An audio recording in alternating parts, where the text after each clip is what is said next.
All right, good morning, everybody. Today is Friday, October 24th, 2014, and this is Before the First Cup with Jules and Zorie on UCY.TV. Good morning, Zorie. How are you? Happy Friday. It's raining in California. Oh, well, double happy. Yeah, Rain the and second Friday. day. What was Yeah, it? it's the second day. It rained hard all day yesterday. Wow, that's Yeah. awesome. Yeah, let's just hope. And it's supposed to rain all day today, so we're hoping. I saw on the Weather Channel yesterday that rain that was coming through upper California and lower Oregon and Washington actually sparked a tornado in Washington. Did you see that? No, I didn't see that. Yeah, Wow. a tornado. I mean, you guys don't get tornadoes up there too No. often. I mean, it happens. I've seen Yeah, one we or get two. small ones, and they might do a little damage, but nothing, like back east. Yeah, I don't think it was like a massive. What do they even call? Like, we get a lot of tornadoes here, right? Call So them I, twisters. yeah, but I mean, it's not like it was an F5 or anything. It didn't No. look like it was a ton of damage, but still. In fact, most people here, when we do get them, they're so small they call them twisters instead of tornadoes. It's a twister. That was a game we Yeah, used and to play. they've gotten a few of them in Stockton. I don't know why that area, but and they've done a little bit of damage to buildings and something, but nothing. It doesn't pick up anything. What? Where's Stockton? It's south of me. It's just south of Sacramento. Whoa! So it's in the middle of the state. Wow, that's pretty amazing in California.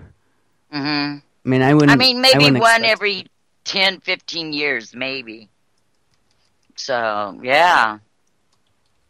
I guess they're storming really heavy. We haven't had thunder and lightning, but we've had lots of rain. And everybody's walking around with a smile on their face. Yeah, that means all that white fuzz that's on all the plants can wash away. Yeah, down into our soil. Yeah, there you go. I was actually just kept watching for the last half hour. Putin is on live on RT's YouTube channel, broadcasting live. I think he's done now. There's some other dude talking, but I gotta tell you, I'm a little disturbed just watching that because you're sort of ripped in a couple different directions. Like, obviously, despite everything that's happened over the last, just from my perspective, the last 4.5 years in this country, this is still our country. I mean, I would rather be here than China or Russia or India or Iran, But on the other hand, when you look at, like, what's happened here, and you look at our leader and how he speaks and how he reacts to things, and then you look at someone like Putin, and remember, we talked about this a long time ago, this whole RT funded by the Russian government agenda. They've done a really good job of making Putin look good and making Barry look bad, but I don't think it's just RT, honestly. It's not hard to make Barry look No. And so I was listening to what Putin was saying, and he was actually making a lot of sense. He was talking about, why aren't we all working together? And like during the Cold War, the West came around and said, contribute money and we'll keep all of you safe. Whoops, my mic is going up in the air. Contribute money and we'll keep you all safe and join our coalition, which of course meant that you were going to be under their rules and do things their way and give up your sovereignty. Mm-hmm. And let them weasel their way into your country. But I was thinking, wow, isn't that what Kerry was just saying to the world about the Ebola thing? Be afraid, be very afraid, and we need you all to contribute now, and we'll take care of you, we'll help you. I mean, honestly, I've said this many times before, too. I see all of this as like a relationship.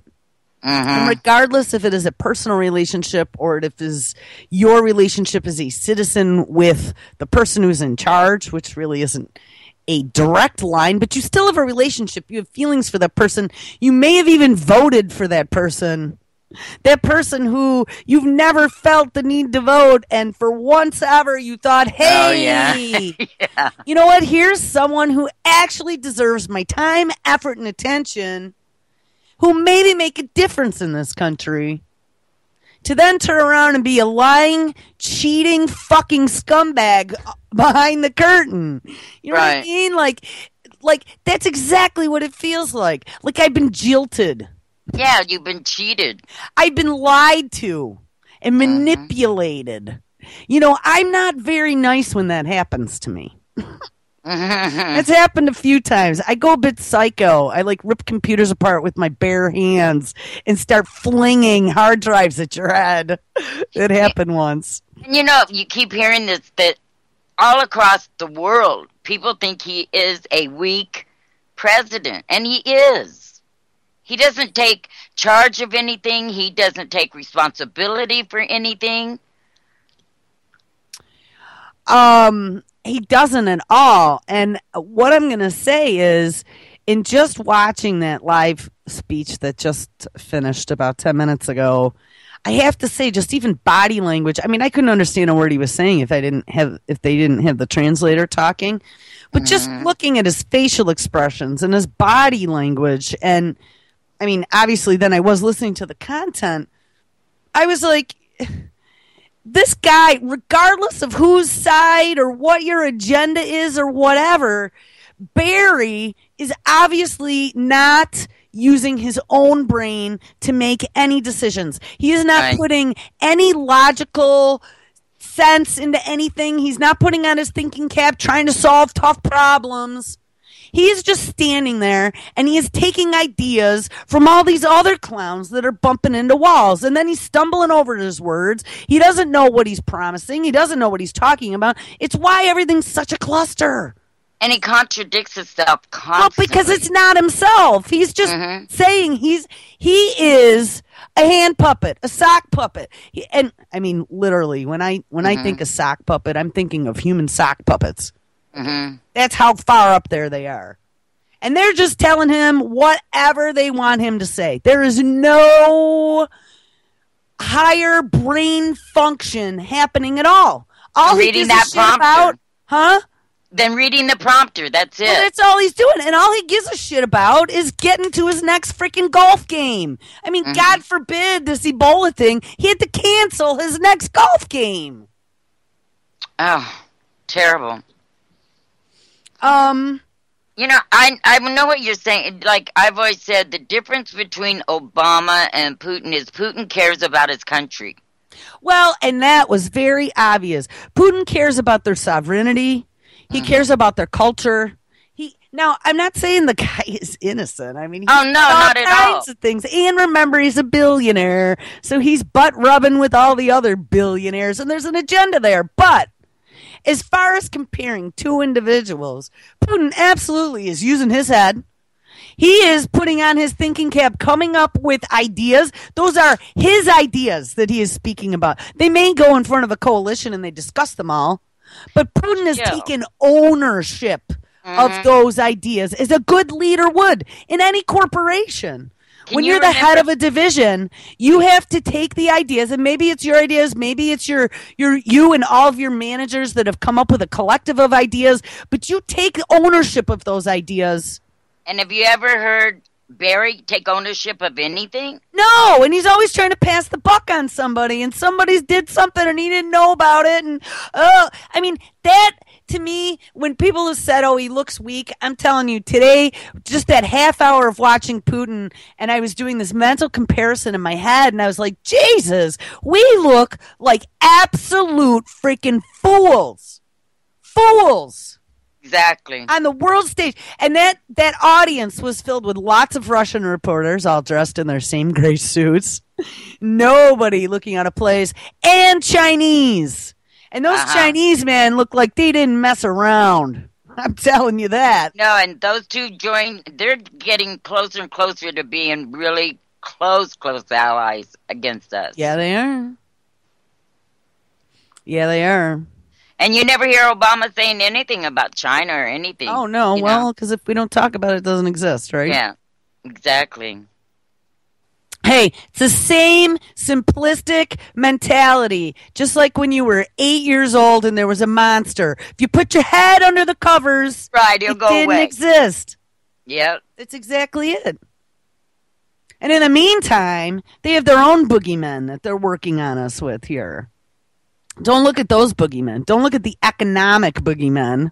And Mm-mm. it's not economic boogeymen, but we really are, for every perspective in this country, manufacturing, education, we're, I mean, from a respect standpoint, even in the world, we are losing face on every front. But we shouldn't be paying attention to that. We should be paying attention to all of these orchestrated disasters that they've made to help suck every penny out of whatever's left. Exactly. And I've heard people saying over and over, the only thing that's holding them up is they want to get every penny before they bring this country down. Sure is. That's exactly what they're doing. Out the back door, rip the fixtures off the walls, and now we're chucking them into the truck that's backed up to the loading dock. Mm-hmm. Yep. This is the worst shape this country's ever been in since... I would say so. Yeah, since it started. Yeah, I would say so. And we have a leader that is like a little high school kid running around blaming everybody for everything except and not taking ownership, and then cover up after scandal after scandal. It's horrifying, really. And it just keeps going on. I mean, I'm just waiting to see what the next big scandal is. And I know. And I'm telling you, this pharma thing, I don't even know if I can talk about that another day today. I mean, it's been like 7 days I've been digging in this. I might need a day off. But this whole Ebola thing with these drugs and big pharma all wrapped into now the military-industrial complex, I'm telling you guys, this is the next big thing. This is what they have been planning on. This is like the perfect storm of jizz in your pants for all of the congressmen who are waiting for Q4 profits. Well, there was one, I read it yesterday, but someone saying that they're afraid that, like, Obama's on the edge of calling for a medical national emergency. In other words, a medical martial law. Well, we talked yesterday about the Ebola SWAT teams, strike teams. I mean, being U.S. military on U.S. soil. So, I mean, that's kind of writing on the wall there. That's he already did that once. Mm-hmm. Well, it's not martial law. Well, pretty close because, I went and I looked for posse comitatus to see if it got reinstated after Bush, did away with it, and I couldn't find anywhere that it's been reinstated. So I don't even know if we have posse comitatus anymore. Well, I will consult the oracle. Okay. Yeah, some sites said that it was reinstated, but I never found any official statement. Well, I don't know. Sorry. Yeah. But if we don't have that protection from the military, he can call it anytime he wants. Well, the thing is, NDAA took that away. Yeah. I mean, if you read NDAA, if you read civilian internee manuals, all those were out there. I read every single line of those. We're totally screwed. It doesn't matter whether or not there's posse comitatus, I don't think. State of emergency trumps all. That's like the ace of spades. Yep, it does. National emergency, terrorist attack, freaking Ebola or swine flu. They declare a state of emergency, it's all over. If you live in a constitution-free zone, forget it. That's already, yeah. Right. So maybe that's why I don't worry about it too much, because I am in that zone, and we're okay for now, but run away screaming. Yeah. Um, I saw that a doctor returning first thing this morning. I saw news doctor returning from, and actually I think I caught it on dinner news last night, but I wasn't paying too much attention. A doctor returning from Africa to New York City actually now has it. Yep. And I saw then something else that now they're thinking that maybe his girlfriend has it too. And he rode the subway. Oh no! I did not know that. Mm-hmm. Oh. Yeah, and there's things like this one doctor saying they're disappearing Ebola patients. So yeah, well, that's AJ talking about that. I don't know about that. I mean, it's possible, but I don't, Yeah, I don't know. That's why, iffy. But I mean, it was a doctor, and he gave his real name and all. So he said one patient came in bleeding from all orifices, and then he just was gone. They said he walked out of the hospital, with refusing treatment. But the doctor said that he was in no condition to walk. Wow. And that was in where is it? Back east, Kansas. I think it was Kansas.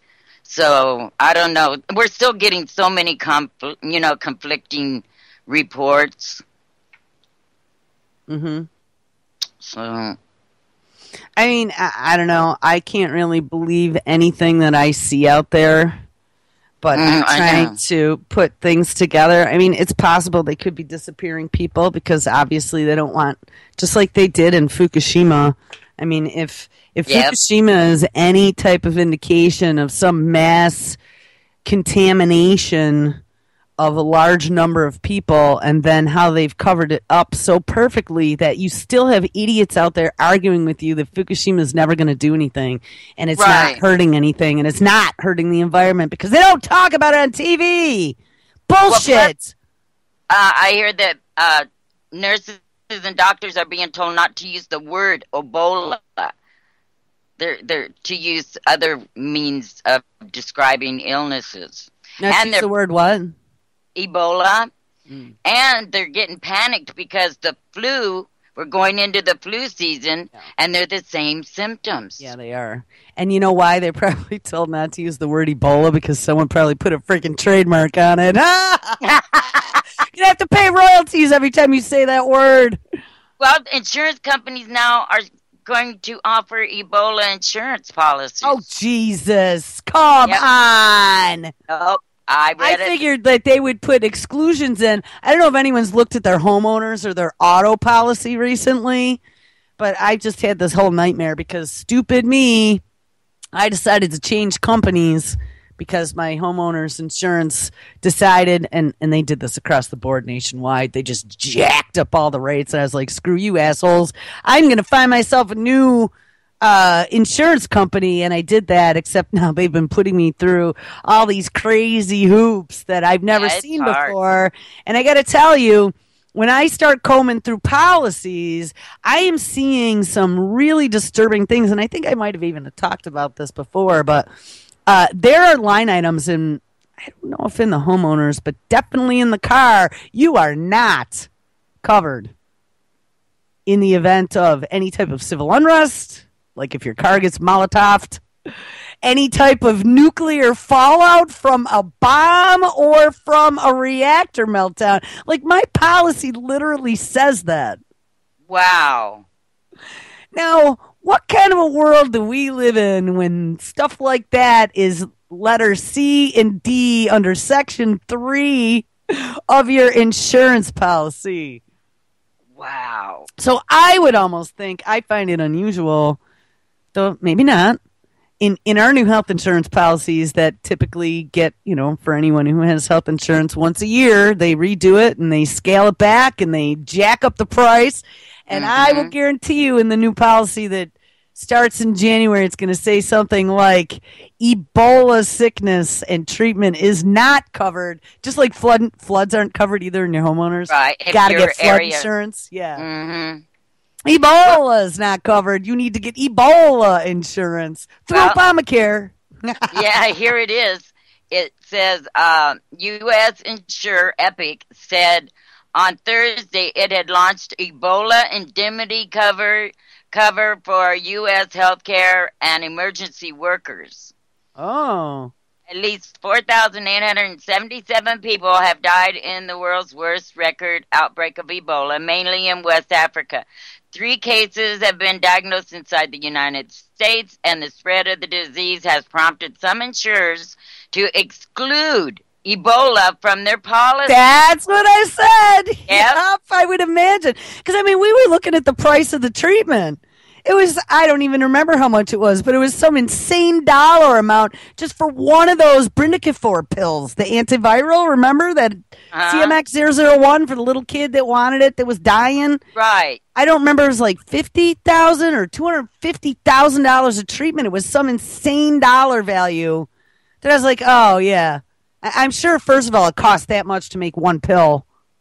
Right. Well, okay, now, and then it goes on. It says, Epic president Richard Kostinsky said the group's Ebola cover had been added to an existing policy, which also applies to other bloodborne pathogens such as HIV, hepatitis B and C. The price of an individual policy has been increased by $10 to $269 a year to include Ebola, he added. Where is it? Centennial Hospital Medical Center in Inglewood, California is the first hospital to sign up to the cover, Epic said in a statement. We would expect all the other hospitals to sign up. There have been numerous inquiries from hospitals, nurses, paramedics, and others. So I'm confused. Are they going to give it or are they not? I don't know. The insured person has to have contact with the disease while in the United States, and in the case of Ebola, the disease has to be reported within 24 to 48 hours of being diagnosed. The policy would pay out a $200,000 lump sum for HIV, hepatitis B, or workplace violence, and an extra $20,000 per month. Yeah. Workplace violence, then. How does that relate to HIV and Ebola? I don't know. It's just, that's what it says. Our work. Your crazy coworker went running around with a freaking hatchet and machete, and you lost a finger, I guess. I don't know. And then it goes an extra $20,000 per month for up to 10 months for Ebola from diagnosis until return to work. The Ebola crisis is forcing the American healthcare system to consider withholding some medical interventions because they are too dangerous to doctors and nurses and unlikely to help a patient. Now, I heard that somewhere else, too, that some hospitals are thinking about refusing to treat Ebola patients because it's too dangerous for their workers. But I can't see that. I can't see, I mean, as part of the Hippocratic Oath, I don't think, I mean, ethically as a doctor, that's quite acceptable, but maybe that's where you call up the Ebola military SWAT team. Yeah, the czar or something. Back off, you know? This is crazy. And hand over, because they were asking in that one video, like, as far as whether or not, if that Ebola strike team came in, if they were going to have hospital privileges. Right. And the one woman said, well, you know, that's a good question. You would assume so, but when you have, you know, outsiders coming into another person's hospital or whatever, sometimes that causes issues, and usually they come in as a support team or whatever, but maybe it's possible that the hospitals just say, hey, screw that, hands off. You touch it, you own it. I learned that a long time ago in business, man. I don't want to own it. I'm not going to touch it. You can have it all. Yep. SWAT team.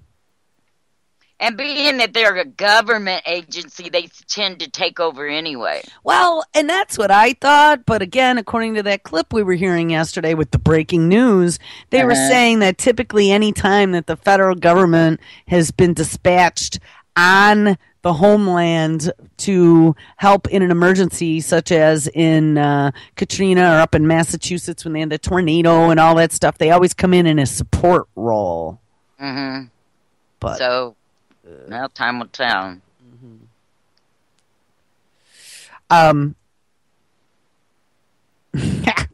I don't know whose ad this is, but I think I might use this for the show. Free Coffee Fridays every Friday in October.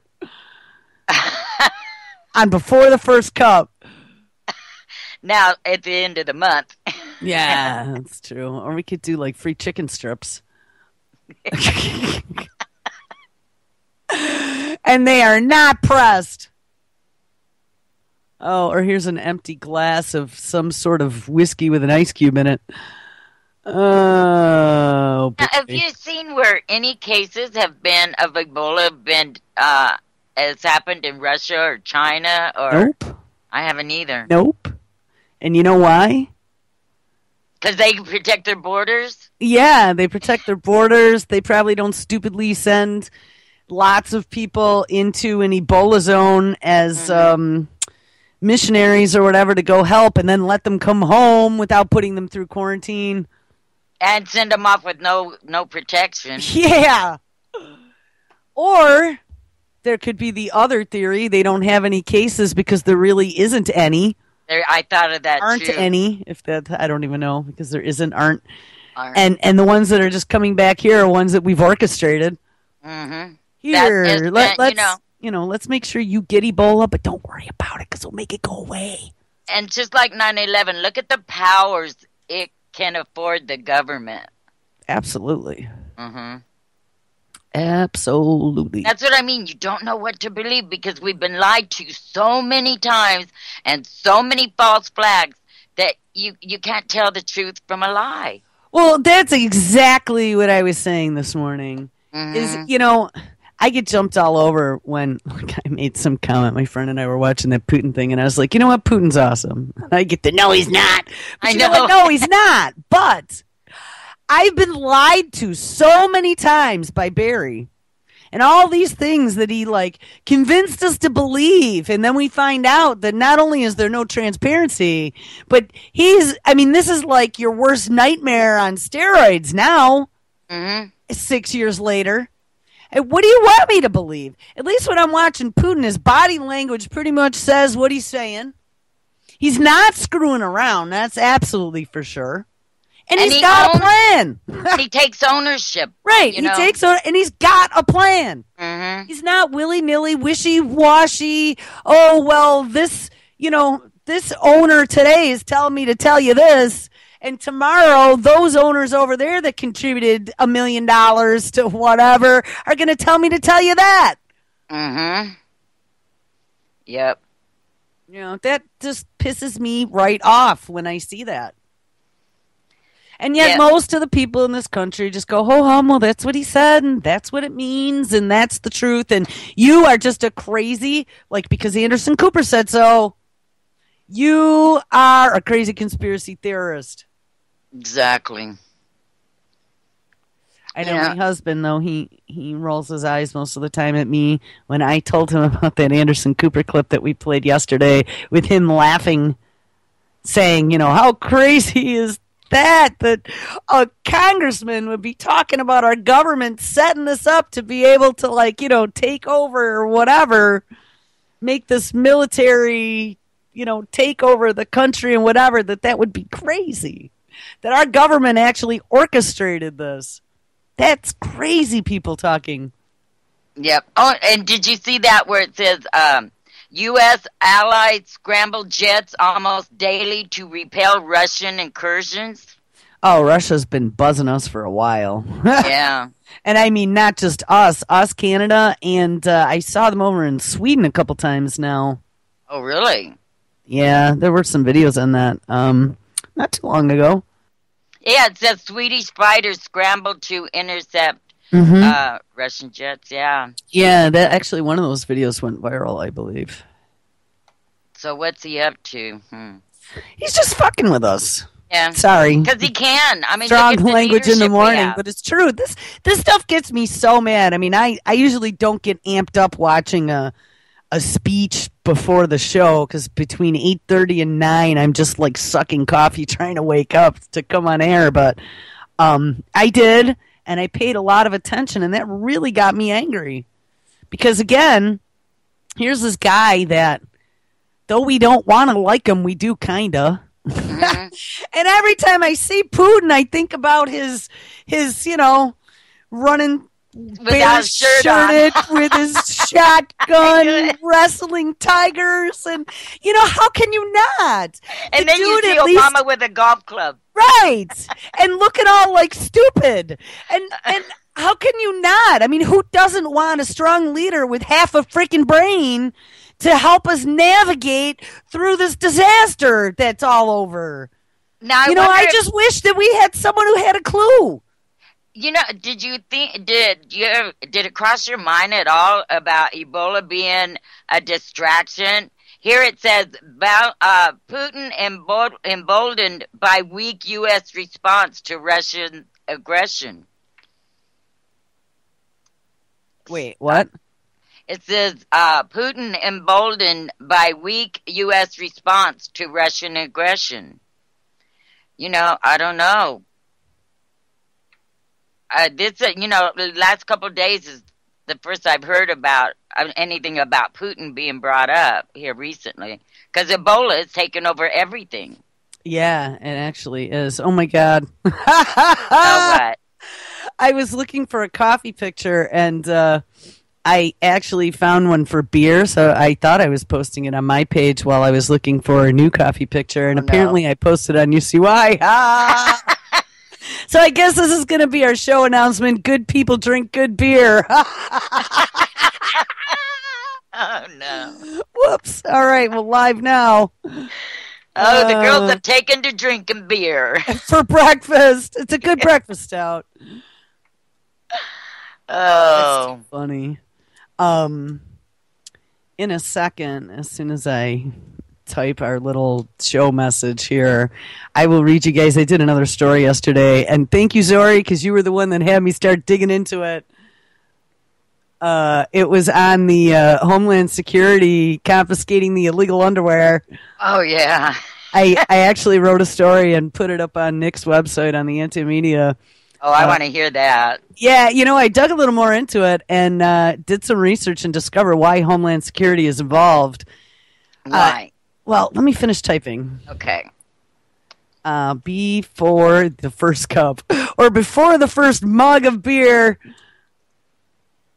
Yeah, before my first mug of beer. It's Friday, though, Sure is. BTFC. Good thing I can remember that in our sleep. And we're going to start it out with Happy Friday. There. Perfect. Okay, I'm done. Okay. And you know what? We already got a thumbs up. Well, okay. Well, that was a good mistake. On advertising the show with drinking beer. But I'm thinking about it tonight. It's been a while. Yeah, me too. It's been a long week. Oh, my God. It has. It's funny. Some weeks just fly by and you go, wow, where'd the week or the month go? And then other weeks go like, isn't it Friday yet? I know. Well, I can tell you one thing. It's been so busy I have not gotten to cut any shows yet. And it's Friday. And all the shows start running tomorrow morning. So I better get my ass in gear. Okay. Read your article. Yeah, let me go find it. Here it is. And actually, there was a picture that they got from the lingerie shop of the underwear. Illegal underwear for the Kansas City Royals, I believe. Yeah, it was. Major League. And actually, I was told by a friend of mine that the Kansas City Royals actually made it to the World Series now, so it's even a bigger deal. All right. Homeland Security confiscates illegal underwear. Actually, I'm doing all right. This is my third story in 3 days, so I'm trying to make a habit of this because this is like where I started back in 1990 when I graduated college with an English degree. Right, I like writing articles. I got really derailed. Yeah. And you know what? I don't know. I did one that was really long a while ago. And that was about, there was some shooting that happened, and the kid was absolutely not in the wrong at all, and the cop shot him and made up this whole story, and I got all that out of, there was a trial that happened, and I got that all out of the documents from the trial, which was good, but you know what? It took me 3 hours on a Saturday, and it really didn't equate to much, because I've realized, and I knew this a long time ago just from doing all the adult teaching. I was a technical trainer for a long time. The adult attention span is very short. Very. And so you got to get it with keywords, pretty pictures, and short paragraphs. Otherwise, nobody's going to read it. So, right. All right. So the first thing I did was made sure I headed the story up with a chick in a pair of her Kansas City Royals underwear. Of course. Because that's what it was about. That'll get the attention, though. Oh, yeah. When Nick posted it on his Facebook page, and after the first hour, I went to go see if he posted it, and after the first hour, there were already 1,800 views and 600 thumbs up. So I thought that was pretty funny. But what are we at now? 1,816 shares. Wow. Yes, and 1,000 likes on Facebook. So, woohoo. That's good. That has to do with a pair of underwear. See? Told you. All right. And you know what? It sucks, though, that you have to do stuff like that to get people to pay attention, because otherwise it's just so... And I really think it has to do with there's just so much out there. Right. And they need comedy relief. And that, just the heading alone seems like, it'd be a little bit of comic relief.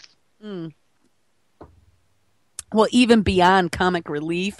For me, it was absolute disbelief. All this other crap is going on, and Homeland Security is taking 4 dozen pairs of underwear out of a boutique and putting them into evidence bags, and then going to the printer with armed, by the way. They showed up armed with 10 agents and handcuffed the dude over freaking underwear.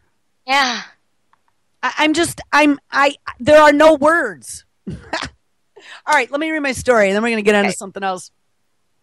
Homeland Security is now apparently enforcing copyright law on printed sports apparel, and in this case, bootleg Kansas City Royals underwear. After raiding a local Kansas City lingerie shop and confiscating the non-licensed panties, Homeland Security then visited the printer who made them, Eric Lindquist of Lindquist Press. According to a local Kansas City news station, 41 Action News, 10 armed Homeland Security agents showed up at Eric's print shop, handcuffed him, and served him with a warrant. In the interview, Eric states, quote, "One of them, going for his gun, pushed me aside, said, 'Take him,' and then the second officer put me in cuffs. They filed past and stormed in here," unquote. All over 4 dozen pairs of non-Major League Baseball licensed underwear? One has to ask why Homeland Security is out there enforcing copyright law. Maybe it has something to do with the National Intellectual Property Rights Coordination Center Trade Crimes Division, of which Homeland Security Investigations is a part. Did you know that? No, I didn't. Yeah, I did some major digging after the show yesterday and found some stuff that I was really, really surprised about. And even better yet, and then I put a link to the video in there and a little blurb from the video. Small business owner said Homeland Security had their guns drawn as they raided his shop, all because of underwear that he had printed. And I think we played that. And it's true. We played that video, or did we not? Yeah, we did. We did, yeah. I don't know. Should we play it again? Because it is pretty... Yeah, do, because some people might have missed it. All right, hold on one second. Let me make sure that our stream is turned off. All right, let me call me... Okay, it starts with a J. Yes, I know. Yesterday, I was having a lot of trouble with the alphabet in the morning. It's like brain scramble first thing. It is. There we go. Though you know what? I didn't have a lot of sleep yesterday. Today I did about 12 hours, so I'm pretty good now. I did 3, so You're where I was. Going back to bed after the show. Yeah. All right, here. Let's I think here we go. Ding-a-ling. And my machine is on molasses. I think mine is real bad this morning. In fact, I can't even get my browser up. It's just a white page. It doesn't even have it spinning. Yeah, I'm trying to answer here, and it's thinking about it. Oh, I think we did it. Okay. Well, hopefully this video will play. I think we're connected. Here we go.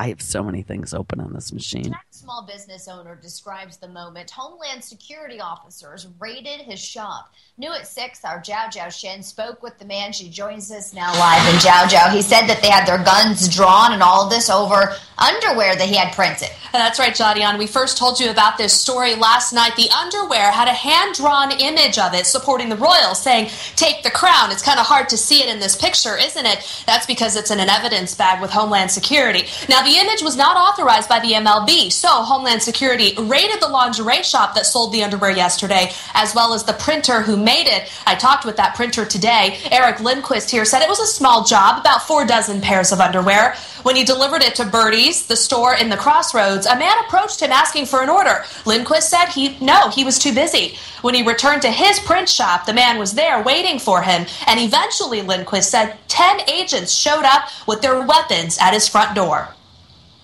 One of them, going for his gun, pushed me aside, said, "Take him." The second officer put me in cuffs. They filed past and stormed in here. Lindquist told me he asked to see a warrant. They said they had one, waved a cell phone with a message on it. They then confiscated the screens he used to print that image. He said he was in cuffs for about 10 minutes. The whole thing lasted about an hour and a half, and he said the experience was both terrifying and aggravating. We are in the studio tonight. Zhao Zhao Shen, 41 Action News. So what do you think of that? I just think that's insane. You're going to meet a man who describes of Satanism. He is. Like you said, everything that's going on, Homeland Security is worried about 4 dozen pairs of panties. Yeah, and if you read, actually, here, I'll drop that article in the chat. It's on Anti-Media, theantimedia.org. Oh, maybe copy-paste doesn't work now. There we go. And it was one of the headline stories. It's probably been pushed down a bit now, but if somebody is not in chat and wants to read it, the Ebola doctor riding the subway is the top story now. Oh, holy crap! Like there've been 15 stories posted since the underwear story. It looks like Jesus. I better get back on the ball or get my timing better. Wow, they all picked it up, huh? Well, it is. It's so outrageous. No, they didn't pick it up. There's other people that write for this website, so it looks like there's 10 or 15 other stories that have come since I posted that story yesterday afternoon. So it's no longer the headline. You got to scroll down. But, yeah, it's a good site, actually. He's got a bunch of good writers on there now. Do you have the link to it? I'm on this other computer. I don't have links to anything. Yeah, go to theantimedia.org. Oh, okay. Cool. And then if you just scroll down, you'll see the underwear picture. Okay. God, I have to write it all out because my computer is still, I've opened it and reopened it. And all I get is this white page with not even a spinning thing. It's just a white page. Yeah, that means that you're out of memory. Something's sucking it all up. Maybe they're doing a dump. I've been into processes and nothing's running. Yeah, you might need a reboot. I thought that. Hopefully I get my computer back today. Mm-hmm. All right, well, I kind of lost my train of thought now. What were we on? So, the underwear thing. About Putin and Ebola and the shit. Just the craziness of everything that's going on, and we're the laughing stock of the whole world, I think. I agree. Yeah, actually, I should go to news now. Let's take a look at what's going on. That Putin thing, I just have to say, I'm sure it'll be ripped later and put in RT's feed. It probably, once it's over, I think any of the live events actually go right into their YouTube feed. Mm-hmm. So you'll be able to find that. But, I mean, just compare their body language. Body language is so important, too. It is. And there's no doubt in my mind that even though, like I said, I mean, there really has been the psyop on us for quite a while now to make us not like our country. I mean, it's in Russia's best interest for us to be questioning our country and for Obama to look weak. Okay, well, that's like you said, it's a relationship that you've been lied to, and then the whole world knows you've been lied to, and you accepted it. Right, and these other countries are trying to capitalize on that now, and make us think that we should be bowing down and open arm embracing these other countries. And I don't have issue with like fair free trade, let's say, or fair exchange of ideas. I think that's awesome. That's what we do without governments on the internet. Right. We have discussions. We share ideas. We mix with our brethren in other countries. That's a great thing. Understanding each other's cultures. And the one thing, I mean, and you can go back, and it started with going into Iraq on a lie, and then we stayed. I think that's where a lot of other countries started losing respect when we went in there and so gung-ho, and we're still there on a lie.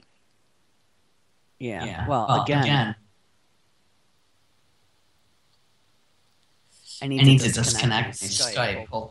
Yeah. There we go. Yeah, well, I mean, we're back in there again, and it's on another lie, and it's probably even a bigger one than last time. Right. So, we're really the biggest terrorists on the planet, I think. And it's very saddening to my heart because, we were raised to be so proud of our country. And then to find out that we've been lied to all along. Mm-hmm. Yeah. To me, it makes me feel like I need to reassess it all. Mm-hmm.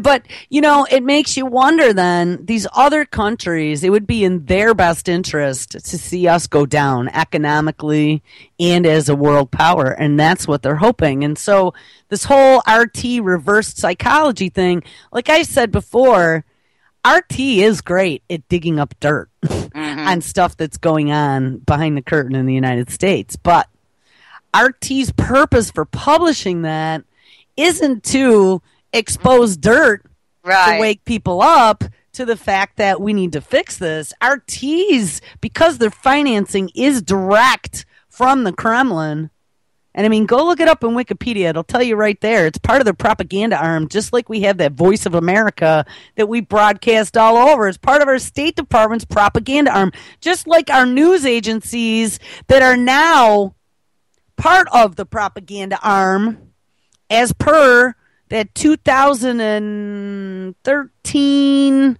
what version was it? Was it the new NDAA revision that came out in 2013? I pulled that whole section out one time and then read it all, and they legalized propaganda again on U.S. soil. Right. And now we've learned a few times that at our mainstream news agencies, they're clearing the news with the CIA. Right. They can't put anything out there until it's been cleared, and so we just get, and you notice if you change, people have been telling me they change channels, and every news service is saying the very same thing, the very same wording. I mean, there's no variance. Well, Conan O'Brien, I think, did that one series of clips about the price of the gas pump. Do you remember that? And I remember. There were probably like 40 TV stations, and they all repeated the same stupid quip over and over and over and over and over again. Right. So here's something interesting talking about clearing information. Panetta who, Panetta's can be considered implicit in many of these things that have happened in the past here, who used to be, of course, the former director of the CIA, and I believe, didn't he then move into the position, or was he before in the position of the head of the Department of Defense? Panetta? I think he just played musical chairs at some point there. Shit, if everything wasn't like molasses right at the moment. Hold on. Let's just hit Wikipedia. I'm pretty sure that is... I don't know the order of which. But he's held both the seats, I know. Here we go. Preceded by Robert Gates. Succeeded by Hagel. Yes, United States Secretary of Defense. And that was from 2011 to 2013. And director of so he was CIA first, then Department of Defense. 2009 to 2011, he was CIA. And then... That tells you a lot right there. From 2011 to 2013, he was Department of Defense. So if there was anyone that you could point the finger at to be responsible for arming all of the ISIS fighters, it would be him. Mm-hmm. Right? CIA to DOD. And then we have McCain, who's intimate with... Yes, and per his own admission. Yep. With the ISIS fighters, they butt slap each other. Yeah. So, anyway, Panetta releases this book, finally, that he's been talking about for a long time. Former CIA's chief's new book may have violated secrecy agreement. Oh, no. What? Yes, let's check this out. He would have been the one that made the rules in the secrecy. Well, maybe those rules have been hijacked now. Yeah, maybe. And they've thwarted the thwarter. I want to see if there's a video here. Hold on. Oh, yeah. Weren't they part of, where was the torture report? I just seen it a few days ago, too. Because, did you know also, I'm just looking at this wiki, between 94 and 97, Panetta was the White House chief of staff. So that was under Bill Clinton. Yeah. And between 93 and 94, he was the director of the Office of Management and Budget. And that was under Bill Clinton. And between 89 and 93, so that must have been under Reagan. Reagan was Reagan. I was in high school. No, I was in college in 89. 93. I don't remember when the election was to unseat. Who came after Reagan? Was it Clinton? And Clinton wasn't it Bush? Clinton did 2 terms. No, Daddy Bush was before. Oh, no, No, you were right. Daddy Bush, because then he jumped into Iraq. You're absolutely right. Yes. Clinton came later, mid to late 90s. So he was under there. He was the chairman of the House Committee on the Budget under Reagan and Bush Daddy, who had been the former head of the CIA. Yeah, remember we brought it up, the same names over and over. Yeah, they are. They are. Musical chairs. Kind of like Monsanto. Exactly. And the feds. All right, let's read the story. Former Central Intelligence Agency Director Leon Panetta may have violated his secrecy agreement with the department over his recently published memoir, a new report claims. Specifically, Panetta may have crossed the line with the CIA. Now, how interesting. I mean, he probably has, non-disclosure agreements that he has to sign when he left the division. But you know that, we've seen in a couple clips now, that they are saying also in the media has had to clear stories with the CIA before they read them or announce them on air. And anyone in that position who writes a book, it has to be okayed by the government before they'll even publish it, before anyone will publish it. So how could this happen? Well, didn't something similar happen as well when they made that movie about the SEAL Team 6?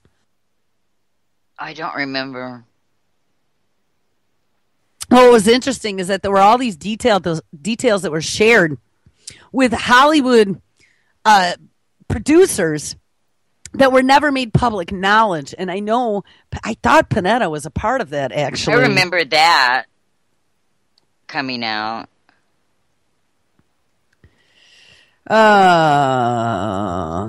So it's apparently the privileged who are allowed information. Mm-hmm. All right, let's read this. Specifically, Panetta may have crossed the line with the CIA when he allowed his publisher to begin editing and making copies of his book before he received final approval from the agency, the former U.S. official told the Washington Post. It was contentious, the official said, adding that the dispute exceeded previous conflicts between senior CIA officials. The Post also reported that the road to publication was rife with fights between Panetta and the CIA, and that the former director was so frustrated with delays and demands for redactions that he appealed to CIA Director John Brennan and then threatened to go ahead even without agency clearance. Uh-oh, car accident. Yeah. Oh, boy. Neither Panetta nor the agency would comment on the dispute, but the publisher, Penguin Press, said the book, quote, was submitted earlier this year to both the Department of Defense and the CIA for requisite reviews. Despite the seemingly heated debate, Panetta's book, Worthy Fights, a memoir of leaders in war and peace, is complimentary toward the spy service. Of course it would be. It was ultimately approved by CIA's Publications Review Board. I'm going to look them up. I wonder now if they're over news reports, too. I would think so. Before it reached bookstores this month. I'm not going to give him the satisfaction of purchasing anything, by the way. Oh, I wouldn't either. Oh, my God. There's a little read more blurb here, and it says, quote, who the F authorized this? Obama's chief of staff curses Panetta over the CIA torture probe. Oh, no. Yeah, actually, Panetta opened his mouth when they were doing the torture probe back from the days of Bush and Cheney.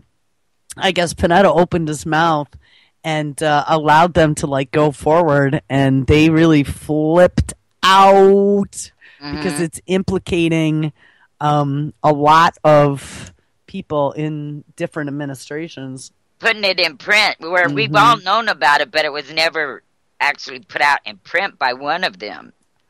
Yeah. Wow. All right. Continue. Panetta was appointed director of the CIA from 2009 to 2011 by the Obama administration and oversaw the assassination of Osama bin Laden, the quote-unquote assassination of Osama bin Laden in Pakistan, which also led to the death of one of bin Laden's wives and sons, plus 2 other men. And, they don't mention, but I believe also SEAL Team 6. Right. Panetta also served as Secretary of Defense from 2011 to 2013. And what was interesting, if I remember this whole series of events correctly, right after bin Laden was quote-unquote killed and dropped into the ocean, he then changed seats. Oh, was it right then? I believe it was. Absolutely. Just like after Stevens was killed trying to open his mouth about the guns being run out of Libya, Hillary Clinton decided she was going to step down and take some time off from Secretary of State. Mm-hmm. The CIA's dispute with its former director and its decision not to pursue possible violations of the secrecy agreement could complicate the agency's roles in future negotiations with would-be authors.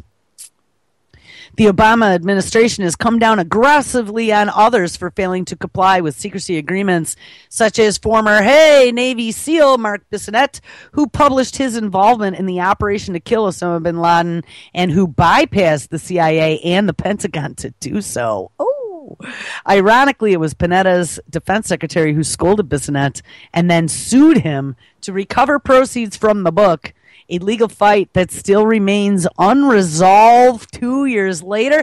I vaguely remember that, but I didn't know he sued him, and I didn't know that that's still an open case. So, wow, I didn't either. Shame on you for doing it, but it's okay for me? Exactly. That's pretty crazy. So I wonder how much money they're suing him for all the proceeds, it said. Wow. I didn't know the book. Wait, how long ago did the book come out? For the Bissonnette guy? Yeah. 2 years ago, it said. Oh, okay. Or at least it's been in the courts for 2 years. A legal fight for 2 years. There might be. It's like you don't hear very much about these guys. And same with Alexander. We didn't even know who he was. And then we find out all about this. And then once they get recognized, it seems like they're everywhere. Uh-huh. Well, you notice how the whole Alexander thing got real quiet, too. Mm-hmm. People started questioning his fees. And then all of a sudden gone. Well, people started questioning his fees. And it was an argument and how it was like an ethics argument over how you could possibly have been the head of the NSA that set up all this surveillance, and now you're going to sell your services for I think it was $1 million a month. $1 million a month. Crazy like that to help us lock everything down after you know all the holes already. You know what I mean? Right. Like you could have and he was the one that set up all the Cyber Patrol hackers to go at. Back doors. Exactly. Yeah. So, and then, of course, that he was threatening JP Morgan Chase, right? We found out about Windows cutting off support for XP, and it was like, oh, all the banks are using that. And then they came out and said, oh, man, you know what? With all these holes and no support for XP anymore, oh, pay attention because it could be like a bloop on a screen and all your money disappears.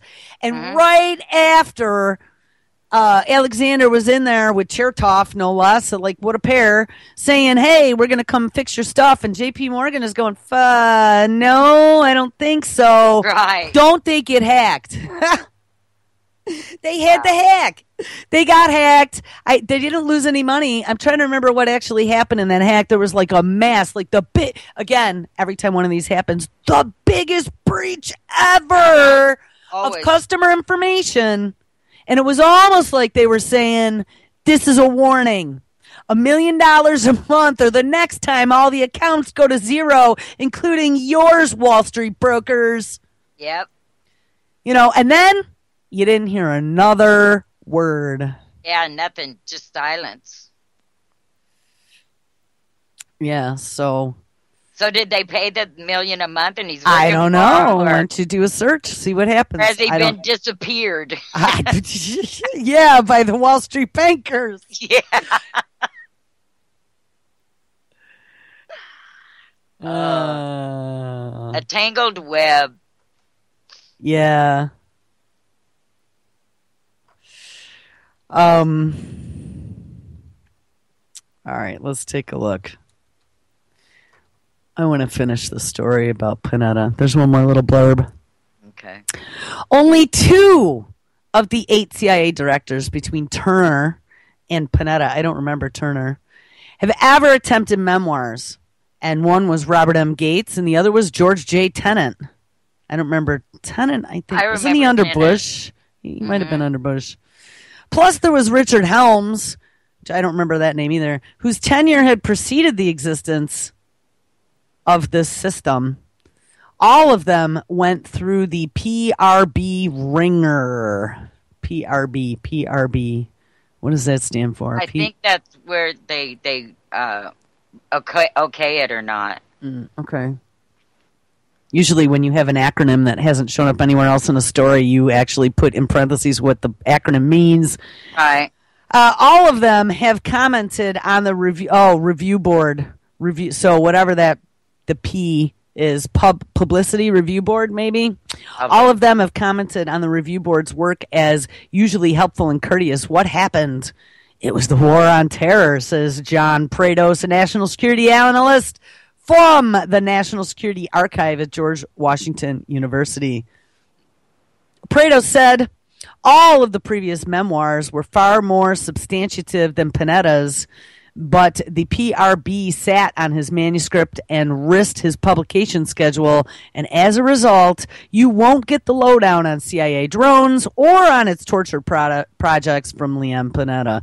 And that's the end of that. So I guess all of that has been redacted. Mm-hmm. So we'll see. Well, I doubt anything is going to come of that. I mean, Panetta is one of the people that I implicate in a lot of the stuff that's happened. He was right in the middle of it. And though his face, I don't know, like I try to read faces and body language because they can tell you a lot, but you also have people that are good fakers. Oh, Sometimes I know. I watched him, and it was like there was a wall there to me. You know, he's real hard to read. What do you mean? Whenever he'd talk or something, you know, you watch body language and stuff, right? And that man was like a robot or something. You couldn't really read anything to it. I couldn't. I mean, he just seemed blank. I mean, some days when I'd see Panetta talking, some days I would think of my friend in college's dad, Italian dad, you know, and you'd go over there and they'd always be like, oh, stay for dinner, blah, blah, blah, blah, blah, blah, blah, all big, happy, and friendly, and everybody, you know. But then some days I'd look at him and I'd think of a mob boss, you know. I've met people like that, yeah. So I don't know, but he was a part of all this, and you know what? If he had not been on board with all of this, he would not have stayed in his position. He would have stepped down. At least that's my thoughts. Yeah. All right, I want to change the topic here. Okay. Axe-wielding suspect, an innocent bystander shot by NYPD officers. Oh, I heard they got him. Yeah, they got an innocent bystander too. Oh, yeah, no. Let's check this one out. I might have to post this one. Well, wasn't it in Times Square where it's always busy?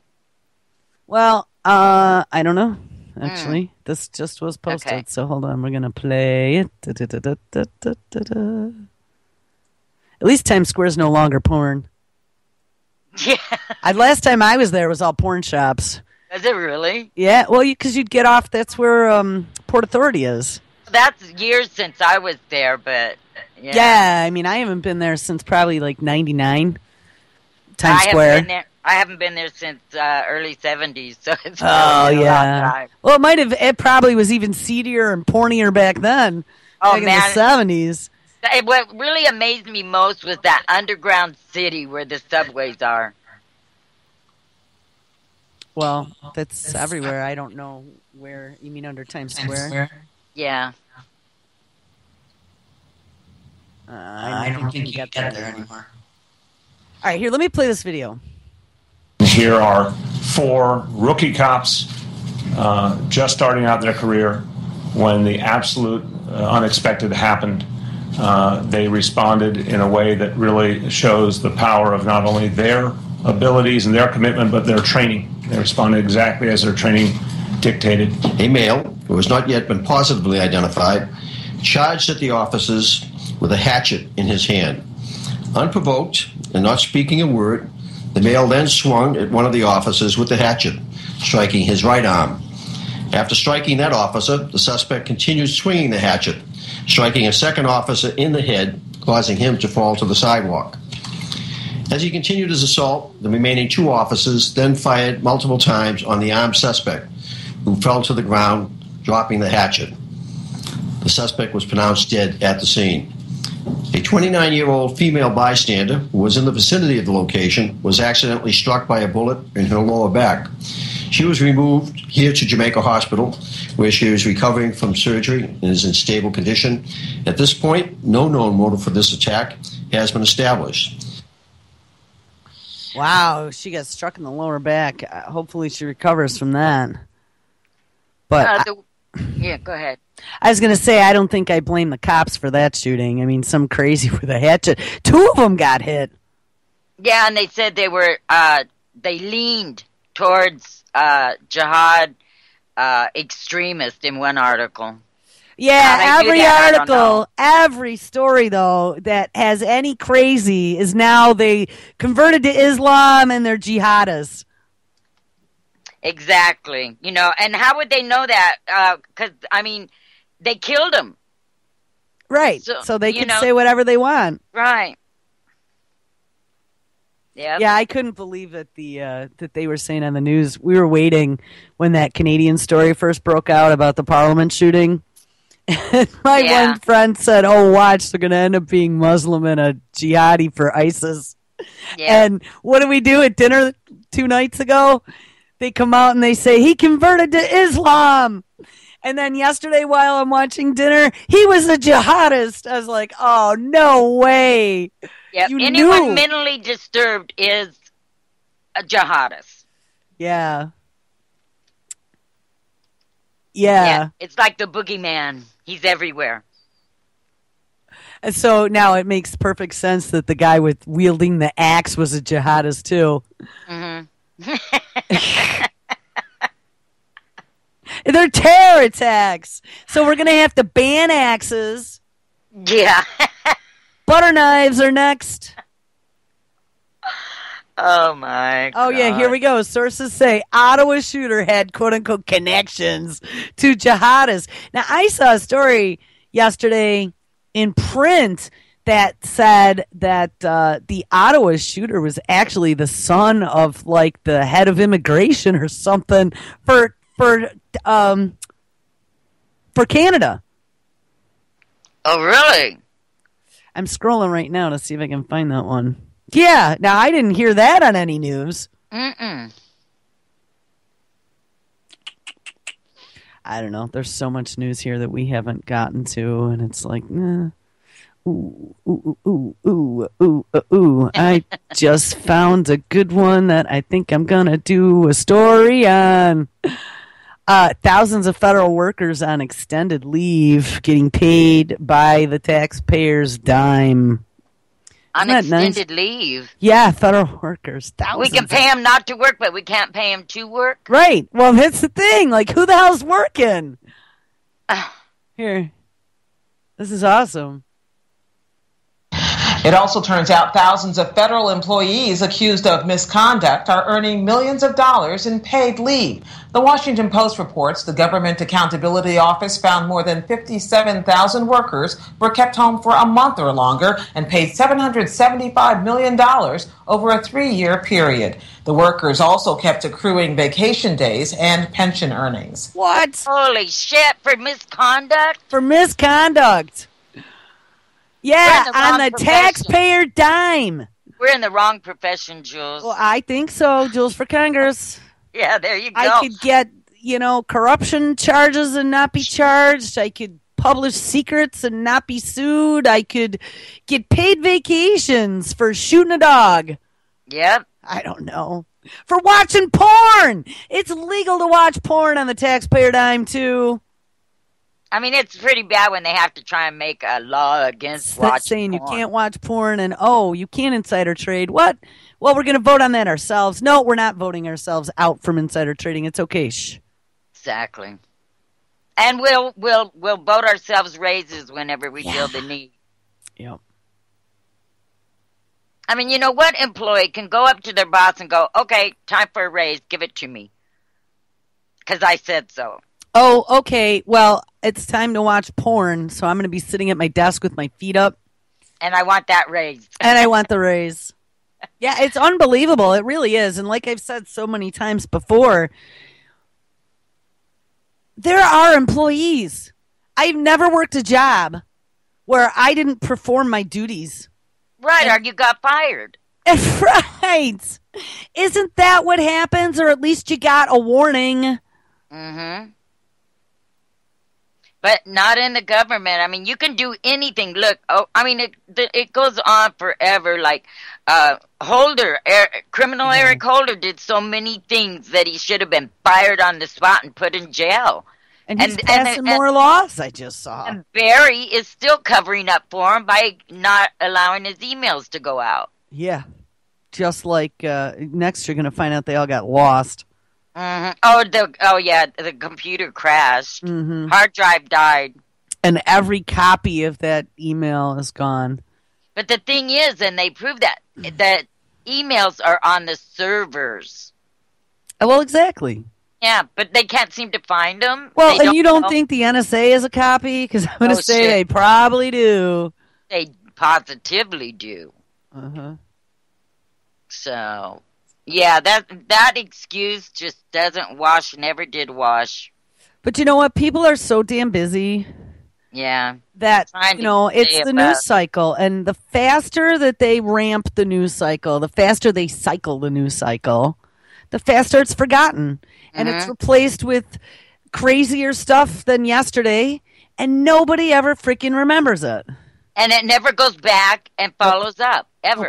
There's never a follow-up. Well, rarely is there a follow-up.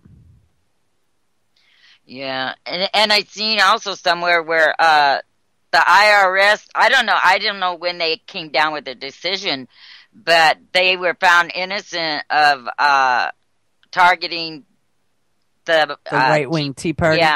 Yeah. Huh. So I didn't see anything official, but they're saying, I read that this morning before my internet went crazy.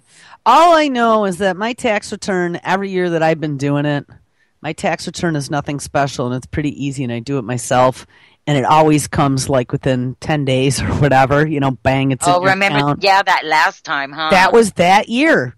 That year, my tax return was held up for months on end. Right. And you had even that spot where you could log in and see the progress, and it had gotten all the way to like the last tick, and then it went blank, and it said something like, it's under review or whatever, and then nothing, and there's no one to contact. I tried to call, and all you get is an answering machine. There was no email address that you could send anything to. And then we started hearing about that story with the Tea Party. Then you got your check. I remember that day. Yes, it was the day that it all hit the fan. All of a sudden, I got a notification saying that my check is on its way. It's going to be remember that day. You're going, wow, okay, after all this time trying to find out, and now I get a notice that I'm getting it. That was weird. Yeah, that was weird. So I'm going to call bullshit on them not targeting people. Because they know what we're doing. I mean, there's no way with my 13 Facebook pages that I admin. I mean, regardless of the network and the fact that I had that FBI virus 2+ years ago on our WTF show, on a call that I was hosting, mind you, for that 2 hours on the WTF show, all of us, there were like 6 of us, had managed collectively to say all 100 words that the FBI was scanning the internet for as making you a terrorist. Oh, I remember that. So my IP address has been bagged and tagged. My 230-point facial recognition is probably on a dartboard somewhere. And you I doubt if you could fly anymore. I did, though. But remember, I got groped. Double time in the room. Well, that's because you had explosives on you. Yeah, but did I really? Or did they say, there's that girl, she's on the list. Beep, beep, beep. Tell her she has something on her coat. Right. Let's go through her bags, because they did. They went through everything. Yeah. But it was you were nervous about flying anyway, and then having to go through that. And then it was the only storm. There was a storm, pouring rain and like an instant flash freeze happening right as the plane is taking off. I mean, I watched that whole night before. I was watching the front on Weather Channel, and I was watching how it was moving and watching all their like predictions for when it was getting here. And I had asked my friend who'd worked doing airline parts for many years, who knows a lot about planes, and I was like, hey, do you really think there's any issue in there? And the response to me was, no, the only issue that you'd really have for like crashing is if you had like some sort of flash freeze thing that happened where it was pouring rain and then all of a sudden it like cut to ice right at takeoff, and that's exactly literally what happened.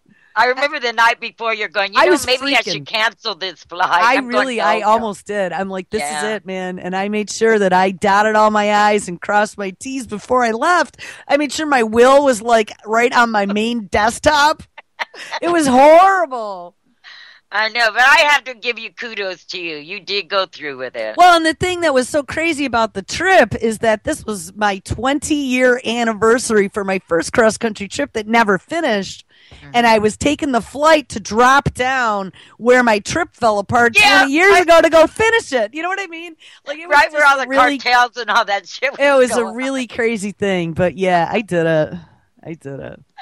Yeah, so check this out. In one day in New York, we end up with an Ebola story, which I don't know. We didn't do that, did we? I don't think so. And a jihadist. But the doctor? Yeah, but I don't think I played it. No, you didn't. We have an Ebola case and a jihadi case in New York City. Oh, at the same time, huh? The same day. Yeah. Yeah. Wow. And what's interesting is that Peter King, who's a representative out of Long Island, just the day or two before was on CNN when the Canadian thing happened, talking about how New York borders Canada and how, if terrorists are coming in, this is the way they're going to come. Mm-hmm. And, we got to be careful. And this is New York City and blah, blah, blah, blah, blah, blah. And then boom. Boom. New York with its Microsoft Cyber Center extraordinaire. And I just had another story. It might even still be up. No, I got to scroll back. But they are ramping up Cyber Patrol to the nth degree. There we are, national security. Yes, we'll look at that next. But here we go. We are going to listen to the Ebola case in New York City. It's like 600, almost 700 miles from me, so I'm not too worried yet. But that's kind of close when you think about it. Don't forget to call you. Okay. ABC's World News Now.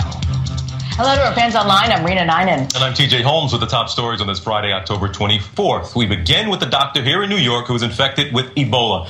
He returned from West Africa where he treated Ebola patient. He is now in isolation at a New York hospital. 33-year-old Craig Spencer's Manhattan apartment is currently cordoned off. He took subways, he went bowling, but authorities are telling New Yorkers there is no need for alarm. Doctors and nurses at Bellevue Hospital, where he's being treated, had been conducting drills in Ebola preparedness. Yes! Oh, I forgot about that. There was a whole pandemic Ebola thing going on in New York. Oh. And then you just happen to have a case. Yeah, and you know what? That I didn't know about the bowling, so that explains why my sister posted something this morning about not going bowling. Oh, so she's paying attention now. I guess so. Well, when you're in New York, you pay attention to things like that. But what the hell? So the dude went bowling and took the subway. Don't worry about it, folks. No problem. No, and they show the NYPD actually walking with, who knows what the N masks were, but they were walking the street with their N masks. Now, that could have very possibly been part of the drill. Mm-hmm. Yeah, hi, Maddie. I see Maddie says, oh, God, the drills. Yeah, you know what? I posted a story about that last week, but I don't remember where. But hold on. New York City. E-bowling. Yeah, that's what my sister put, e-bowling. I like that. I guess that's what they're calling it. Here, e-bowling. I don't know. There is no microphone that's open on that machine. It's just been since the Skype upgrade that it started doing that. The forced Skype upgrade. Yeah, no kidding. Here, Andrew Criminal. I think we're going to give him now the title. Criminal Andrew Cuomo. Oh, you cut out part of that. I didn't hear it. Oh, because I was disconnecting. Criminal Andrew Cuomo announces random Ebola drills on New York subway. And we know what happens when there's a drill. Yes. And that guy just happened to take the subway, and they were having a drill. Yeah, Jeez. I always worried about that, because if you've ever been in the New York subway, you're like so close packed together. Oh, yeah, you are. And there have been attacks. I mean, I think it was in Japan where they had that one terror attack with, it was quite a number of years ago, but I don't remember what the substance was, but it went airborne, and they were really afraid that people were going, and it wasn't a contagion, though. It was like a chemical. Oh, I remember that. Yeah. It was Japan, but it was a long time ago. Yeah, I like that. Now the pins and balls are going to explode on contact. Depends. The pins, bowling pins. Oh, I thought you meant depends, like no special. Pins. Now the pins and balls are going to explode on contact. Yes, because ISIS got also into the bowling theater. Watch out! That's a jihad bowler next to you. Oh man, you gotta laugh though. You know these stories are just so out there. Well, you gotta laugh if you get it. If you don't get it, I gotta say, you know, I've been noticing a lot of people. The way the news is cycling, and as every day it progressively gets crazier, it almost seems to me like some people are starting to reach their snapping limit. Yep. Did you notice I've seen that a lot too. Like, yes. I've even been noticing it in some of my friends and family that they're really starting to act different, and comments that have been said, like how they just want to get away from here and go have it be quiet and not have to deal with things anymore. And I'm not even talking about people that are in this movement. I'm talking. Yeah, and they're I hear them saying this is all kind of this is going crazy. They're starting to pick up, like, haven't we seen this scenario before or something? Or how can it be so crazy for the first time? I mean, we really don't know what the truth is, because from every site you go to, it's a different. Right. And I think that is what is making people start to feel like they're cracking up, because you don't know what's reality anymore. You don't know what's important. You don't know what's a bunch of shit. You don't know who's telling the truth. Right. And you're having the news is spewing out lies, and then you have, you know, family members or friends that are going, no, this is all lies. Don't listen. And you want to believe the people that you love versus the talking heads. But the talking heads are how you always believe things. Well, you go to one house and they're saying, "Oh, you got to be scared," and you go to another house and they'll say, "Oh, I don't believe this anymore." You know, it's really tearing, and again, it's tearing, dividing. That's what it's about. Yeah, absolutely.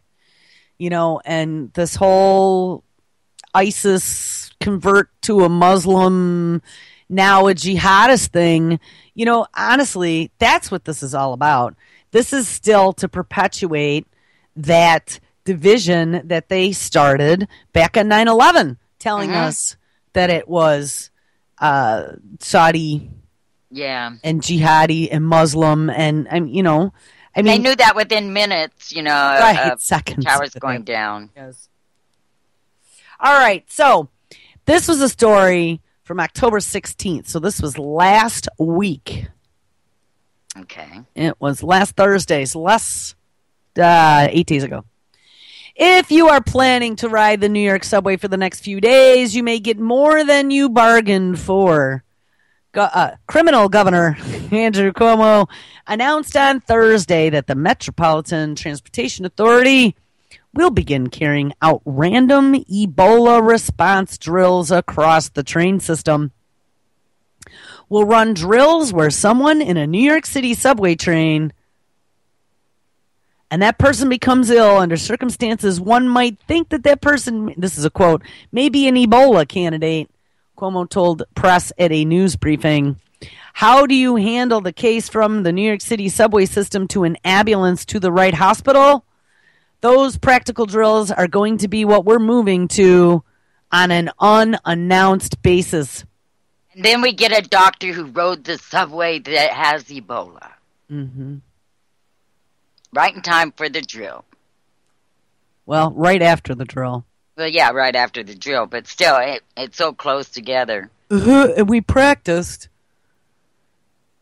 Cuomo also suggested that an Ebola patient will eventually end up in New York, though he acknowledged that, quote, the anxiety is higher than the probability, unquote, of a dangerous outbreak occurring in the city. We've been operating under the assumption that at some point we would have to deal with an Ebola case, he said. The governor did not provide details about what will happen during the subway drills or say how frequently they will occur. He did, however, praise the courage of the MTA employees who will be involved. This is not in their job description. It is not what you sign up for when you are a transit worker. The governor told Charlie Rose in an interview on Tuesday that he thinks, quote, a little anxiety can be healthy, unquote, when dealing with a crisis like Ebola. But we have to watch what we say and how we say it because panic is never productive. No, it's all about controlling the message. All right, and there is actually a clip. There is a clip about the drills. Drills. Here we go.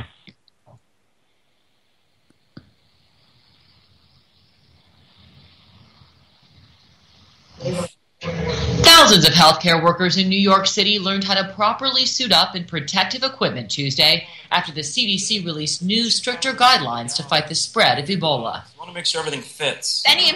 Stop. So guess what? They announced that on Thursday. The drill was Tuesday, guys. Today is Friday.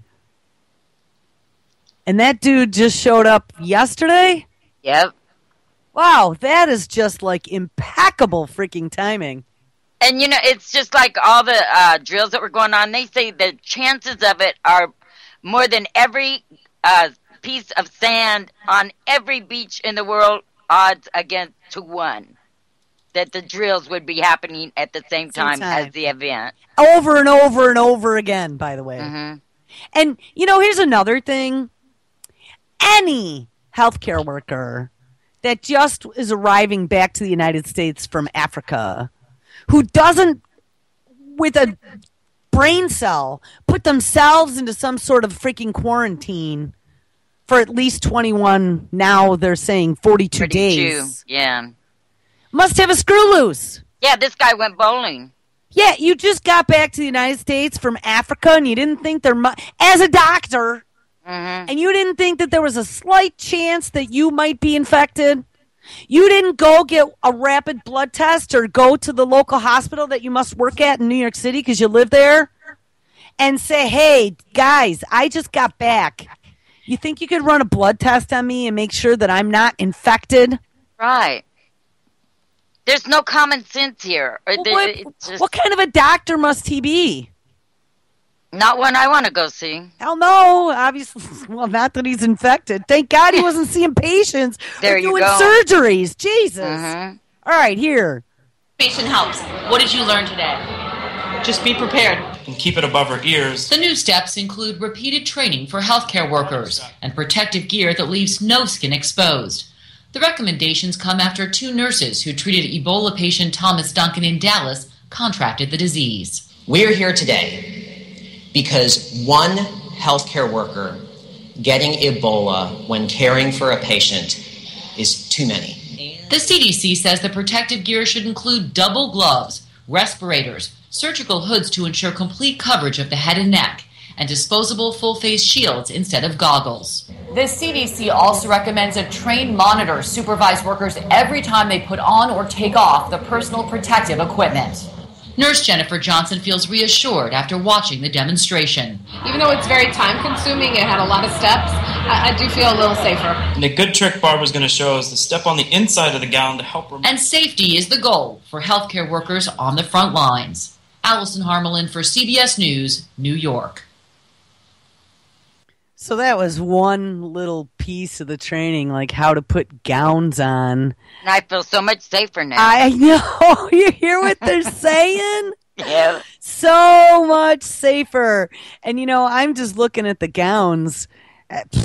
They don't look like, I mean, they're just blue hospital gowns and face shields with gloves on.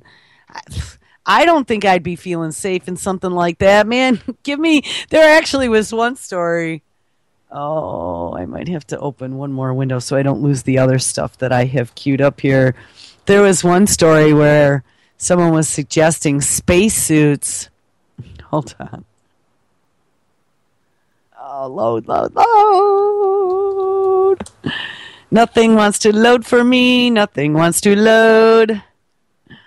Happy, happy Friday. I still have a white page. Yeah, that probably is memory. But I looked in the processes, and nothing's really using up any memory. Yeah, I've gotten shut that everything though. down. Your machine could be stuck with like a huge buffer on the clipboard or whatever. Yeah, I'll have to reload it after the show and see if that helps. All right, let me. I finally loaded the page.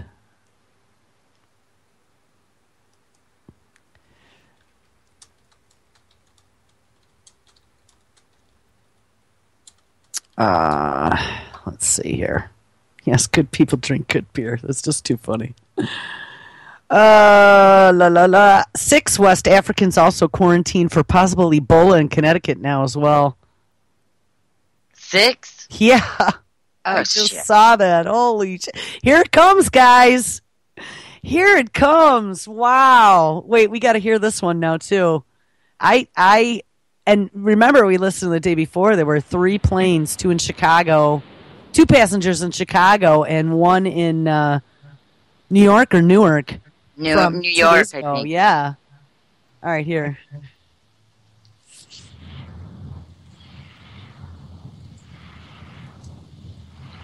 Maybe.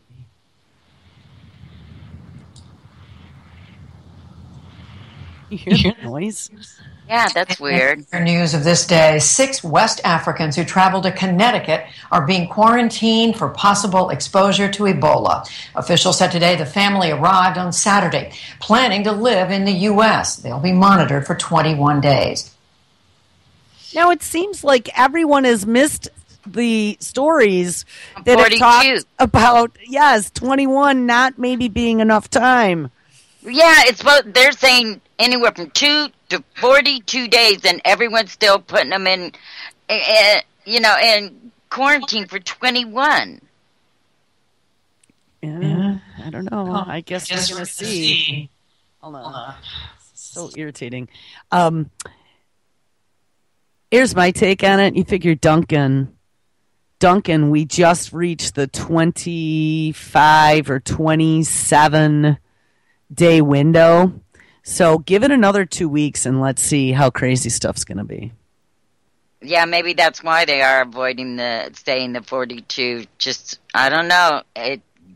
Fasten your seatbelts, folks. Definitely. I want to see if I can find, where's the one about I don't know where it went to now. There's just I can see how people are starting to get buggy. I got to tell you, I'm pretty good at organizing things, and there's just so much crap right now. I honestly think I need to start some more Facebook pages to keep it organized. There's too many topics now. Right. I mean, you finish reading one, and then, there's 4 more up there within minutes, like. Here, these CDC Ebola teams. CDC? That's what this is saying, but they have military gear on. Hold on. Because the story that I read and wrote was actual military, not the CDC. Yeah, I thought the CDC, they seemed to almost be out of the picture. Right, they absolutely did. That's the way I took it. The federal government readying new specialized Ebola response teams. The so-called CDC Ebola response teams will be deployed to any U.S. city where a new Ebola case might be identified. Huh. So are they calling them now CDC teams so people don't freak out over the fact that they're actual military teams being dispatched by military commanders under NORTHCOM? Because I'll tell you what, military gear. I'll tell you what, that was not in any story that I read, except for the one that I did, because I dug down into the details, went to whitehouse.gov and found the press release, and then a colonel had written a story about it saying it was going to be under NORTHCOM. Wow. But I haven't seen that in anything. saying that it was Northcom, and now what this is saying that it's CDC. There was nothing in that official press release from the White House that mentioned the CDC. Now, I will tell you, in the header image, which was them at the meeting with the discussion on Friday and Saturday, I believe it was. I don't even know the dude's name, the dude that always looks like he's on Ambien or whatever that runs the CDC. He was on the big widescreen at the long table in the briefing room. But it was Health and Human Services that were calling for help, saying that they needed the military. All right. True. Hold on one second. But there was nothing in there that had said that this actually was a CDC event. Here we go.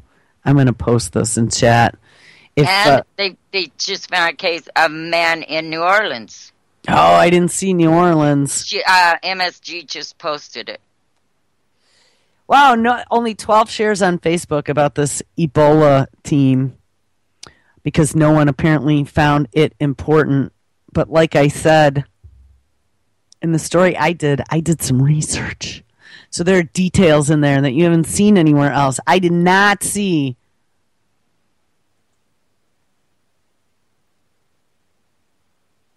that this was mentioned as a CDC endeavor at all. I haven't either in anything I was reading.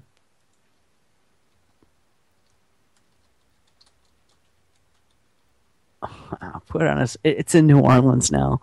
They were training that team. I wrote that story 2 days ago, and that team had started training that day, by the way, according to a news story on defense.gov. They had started training them the very first day. It was the 22nd or the 23rd? The 22nd. They had started training, and they were going for a 4-day or a 5-day training session. Wow. So it'll be right in time because they said they weren't going to dispatch unless they were asked for help and unless there were new cases on U.S. soil. 72 hours. Yep. Yeah. And right as we finished the show that day, they had announced there was a video on the 3 cases on the plane, the 2 in Chicago and the 1 in New York. This is getting nuts. It is. It is getting nuts. Now, no one even notices. 9 people found it interesting that there was a trial with Blackwater guards. I seen that. Yeah, and they got convicted. Mm-hmm. Did you notice that? But it just was real quiet. Yep, it was just a little blurb, Yeah, and they're saying, finally a little bit of justice being shown. Yeah, I would be interested. They're going to appeal it. Yeah, and I would be interested to find out. I really didn't see how long they were planning on putting them in jail for. Yeah, I don't think they've been sentenced yet. So we don't know that. Yeah. And they're going to keep it in the court system for years. I mean, they're already starting on the appeals.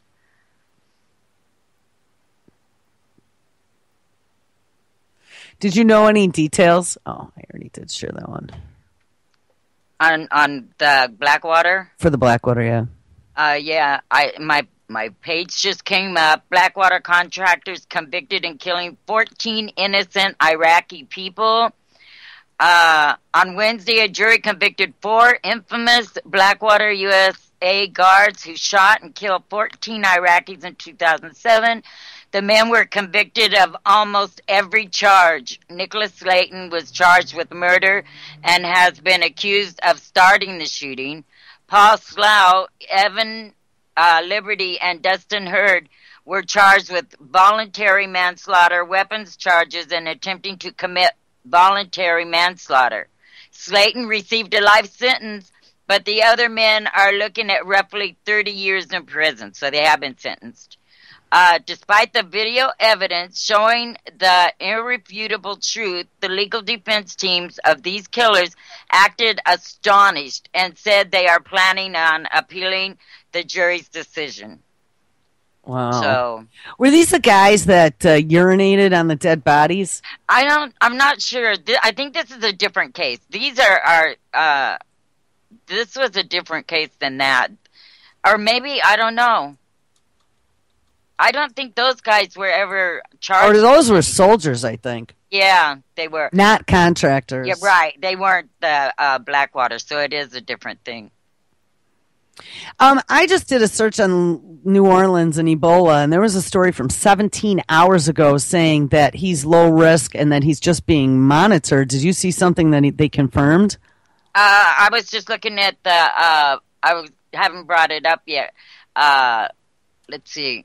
The one, it's in our chat. She gave the link. Let's see if I can bring that up. All right. Oh, mine's still running really. I know. I'm having some major. Okay, issues. here it is. I'll see if I look what it says here. Well, maybe New Orleans area man being monitored. Right? Yeah. Okay. Being monitored. It's not. So that's good. That's good. No attempt at panicking yet. Yeah. Until it comes to a neighborhood near you. Yeah. A week after they've been traveling all around your neighborhood, shaking hands. I can't even believe that dude was in the subway and went bowling. A doctor, bowling centers in New York City. I don't know what neighborhood he was in or what, but I mean, if you go to a bowling center in New York, they're usually pretty big because there's lots of people in New York. Yeah, that's true. You know, so everybody, and you get sweaty palms with your ball, and you rent shoes. Oh, and you sweat. Oh, and I bet you that disinfectant they spray in the shoes isn't going to kill the Ebola. No Holy crap! What a way!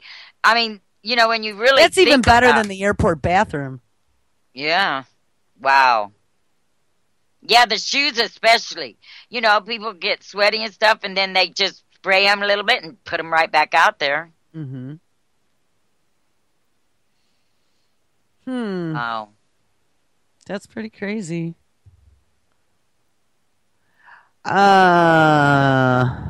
There's an annoying fly that keeps landing in my coffee cup. Guess I'm not going to drink what's left in there. Now, I'm trying to find out why they think this guy has Ebola, and they don't say anything about if he came from Africa or any way that he could have got exposed. I don't know, but Cuomo is really thumping for re-election, so he has to get his token case of Ebola and then come out and tell everyone right after the drill that he spent taxpayer money on that we are prepared here in New York. Coincidence again. We watched what happened in Dallas and we learned from it.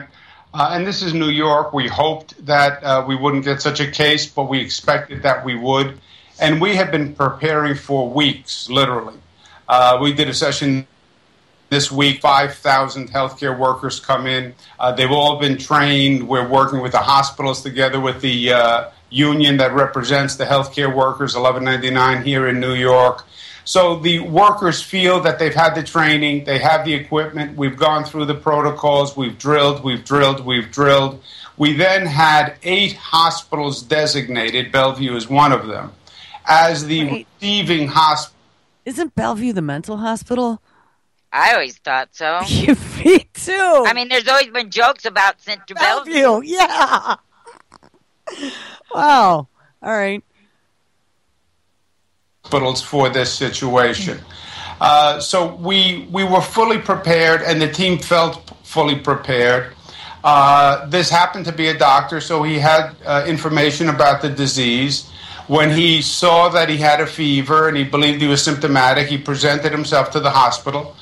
Again, why did he wait until he had symptoms? If you have been working, and I thought that they had just with these new 5 airports that they're routing everyone through, I thought they had passed an edict to say that anyone coming from Africa was going to have a 21-day quarantine. Well, they passed him right. I mean, right through the. He mentioned somewhere in there that he had gone through the inspection station there, and he didn't have a fever. So, but why would he go on a subway when he knew there was a possibility? And he's a doctor. That just doesn't make sense at all. But yet, when he thought he wasn't feeling well, he went right in. Yeah. All right, here, play the rest of this.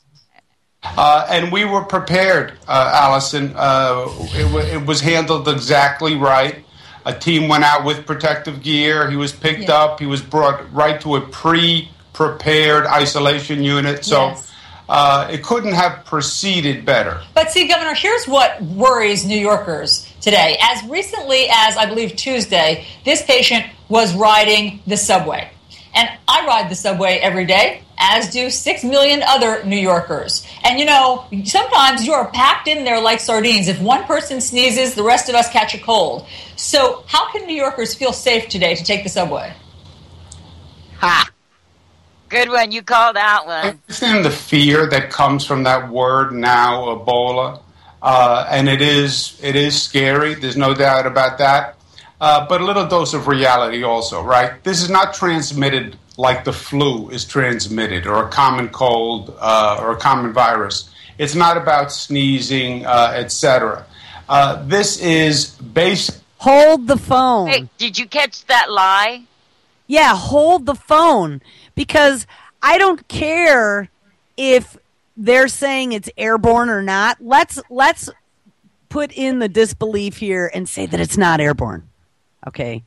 But like we talked about in the very beginning, every time you speak, you have spit droplets that come out of your mouth.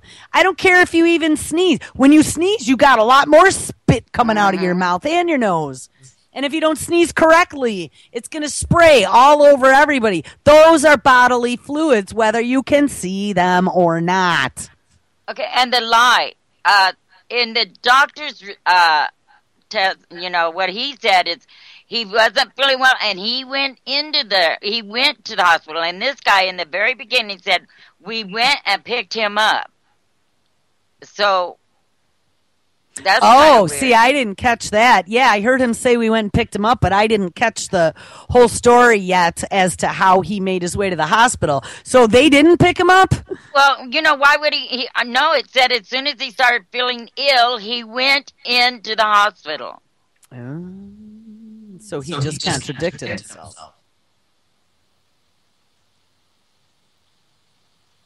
All right. Is that all that one said? No, there's more. Oh, okay. Typically, bodily fluids transfer when the person is symptomatic. The more ill the person is, the more contagious the person is. But the person has to be symptomatic. The doctor presented himself when he had a 100.3 fever, not a 103 fever as it has been reported. So as soon as he saw he had a fever, he presented himself to the hospital. And at that point, everything that should have happened exactly right. So you would ride the subway today. You will ride the subway today, we hear. Yes. Which lines? Yes. Which lines are you going to ride? Yes. Oh! There it is again. Did you hear him? He presented himself to the hospital. Yeah, he said that. Yeah, and then in the beginning, this guy said, we went and picked him up. Yeah, well, this dude is not to be trusted, I'm going to tell you. Mm-hmm. Yeah. He definitely is a slippery snake, and I hope they vote him out of office here very soon. He was on 3 separate lines. Which the A and the L, which are the trains that he... A, L, and the one train. I'll ride any one of the 3. We have to separate sometimes, Allison, the fear from the reality, or the irrational fear, if you will, from the reality. And we have a dose of irrational fear. Now, being New Yorkers, a little anxiety can keep you safe, right? And it's not a bad thing. But undue anxiety is unproductive, and there's no reason for undue anxiety in this situation. Okay. So there you have it. They could at least get their scripts right. Says Cuomo, stumblingly. Wow. There just really is a mutation of reality going on at the moment, isn't there? Oh, man, I mean. All of a sudden we have, instead of being military SWAT teams, they're now CDC Ebola teams. I mean, what is this? So because now everyone who missed the whole thing about the military SWAT teams a few days ago are all going to believe that it's just under the CDC. Right. Because we've changed reality again. Isn't that amazing how that It's under Northcom. It's under Northcom. Don't be panicked because they're wearing camouflage. Yeah, hold on one second. I want to see if the CDC is under Northcom. I don't think they are. No, I don't either. Or is everything under Northcom because it's in North America? Got me there.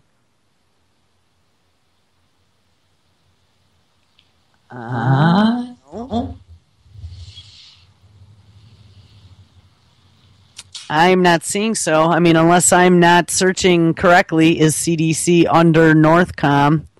I guess they're under the Health and Human Services, right? Which is a domestic program and it's not a military program. Northcom is military. Huh? That's And there's another. Too many questions. My head gets reeling with all these, And it's good because the show's over, so it don't worry about it. Yeah, Friday's that happened. gone, 2 days That off. happened really fast. Yeah, it did. I'm trying to see if I can find anything. Because things are popping up right in the middle of the show. I know, and I wanted to make sure I caught them because the last couple days stuff popped up while we were on the air that I really kicked myself then that I wish I would have seen it. It's almost impossible to keep up with them coming. They're flying in at jet speed. Literally. Okay, and here's the last headline. Man calls a suicide prevention hotline and the SWAT team shows up and kills him. Happy Friday. Not again. Yeah, again in Utah this time. It's suicide help. They're suicide going to help him suicide.